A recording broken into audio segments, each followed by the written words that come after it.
You're the only one on stage with the Monsignor at the time of his killing. You're the only one at that church who hated his guts. The spirit really moved him today, huh? So tell me, what the hell happened? Wake Up Dead Man is the most straightforward Knives Out film to date. Rian Johnson's whodunit scripts usually upend the tropes and reinvent the wheel, but this one has a very garden variety structure. It has twists, but the previous films had twists within twists within twists. It is not a donut hole, but a smaller donut with its own hole. And our donut is not a hole at all. But it's still a well-crafted murder mystery with an all-star cast, a unique setting, and a seemingly unsolvable crime. Religion makes for an interesting thematic foundation. It explores vengeance as a biblical concept. And Josh O'Connor is a perfect foil for Danielle Craig's Benoit Blanc. They have a really great detective duo dynamic. And we're gonna get to the bottom of who killed Monsignor Wicks and why, and then that's it. Wake Up Dead Man might be the weakest Knives Out mystery yet. It's a bit too long, a bit too formulaic, and a bit too run-of-the-mill, but this franchise is still a long way from getting stale. With all the pieces on the table, this crime appears impossible. Makes me sick. These kids painting rocket ships all over his sacred resting place.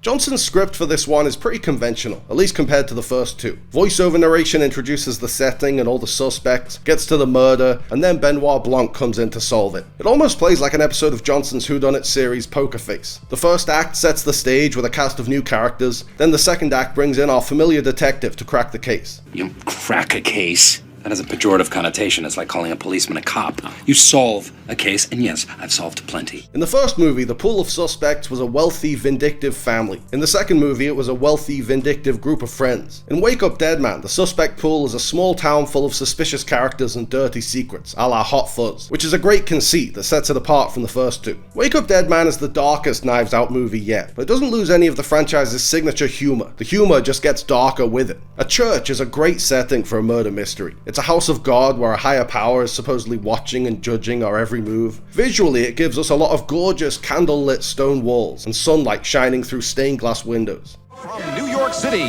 from the showplace of the nation, the Radio City Music Hall, for the centennial celebration of the Actors Fund of America, the night of 100 stars, and then some.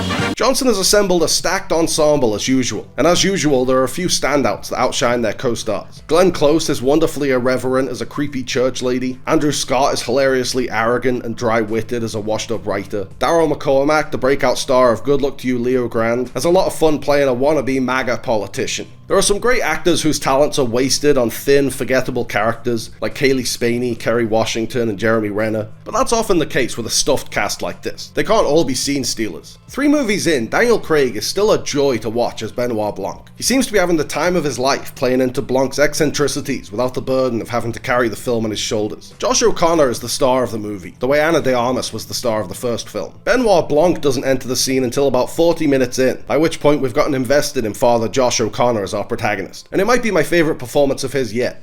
Disruptors. All of us. Dirty anchor baby. With each new Knives Out mystery, the political subtext gets less and less subtle. Wake Up Dead Man uses the church as a microcosm of America, and Josh Brolin's priest Wicks as a stand-in for Donald Trump. Wicks has built a Trumpian cult of personality. He deliberately says outrageous things to keep his followers angry and afraid, and alienate everyone else. In Springfield, they're eating the dogs, the people that came in. They're eating the cats. They're eating the pets of the people that live there. It doesn't really say anything new. It just allegorizes what we've all known for the past decade. I will say that the images of religious artifacts being callously destroyed is a great visual metaphor for what American conservatives do to Jesus' teachings when they hide their bigotry behind so-called Christian values. The voices echo in my head. Is God alive or is God dead? Is God dead? I enjoyed Wake Up Dead Man overall, but I wasn't blown away by it like I was with the first two. Those last two felt like events, but this one just feels like another episode of Benoit Blanc Mystery Theater. God forbid.